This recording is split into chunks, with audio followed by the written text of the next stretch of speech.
Are you ready to organize your HubSpot email subscriptions like a pro and make it easier for your contacts to get exactly the content they want? In today's tutorial, I'll walk you through setting up email subscription types in HubSpot.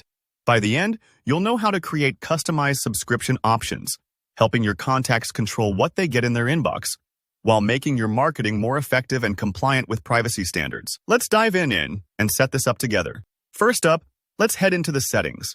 So you'll start in your HubSpot account and look for that little gear icon at the very top navigation bar. This is your gateway to all the back-end controls. Click on that, and it'll take you right into your HubSpot settings dashboard. I like to think of this step as opening the command center. It's where you set the foundation for all your marketing tools, and almost every customization starts here. Once you're inside settings, we'll move over to the email settings. You'll find these in the left sidebar menu, and it might be under Marketing but Email. Take your time to scan the menu. It's easy to miss if you're moving too quickly, so don't rush. These email settings are crucial because they allow you to manage how you communicate with your audience, from individual campaigns to system-wide preferences. Imagine this like laying out your ingredients before you start cooking. It helps to know where everything is before you start assembling. Now, look along the top of the email settings page for the Subscription Types tab. Go ahead and click on it. Think of subscription types as different mailing lanes for your contacts. You might have one for monthly newsletters, product launches, or special event invitations. By sorting your emails into these lanes, you give your contacts clear choices and avoid sending them things they don't care about, which, as you can imagine, really helps reduce those dreaded unsubscribe rates. Click the Create Subscription Type button, and you'll be taken to a form where you can enter all the details. This is where you get creative, but also practical. First, give your subscription type a name that's absolutely clear, like monthly newsletter, product updates, or event invitations.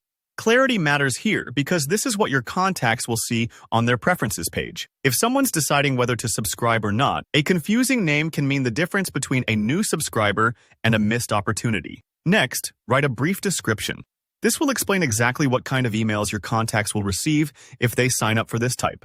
Keep it short but specific, like you'll receive news and tips once a month, or event reminders and RSVP links, so you never miss an occasion.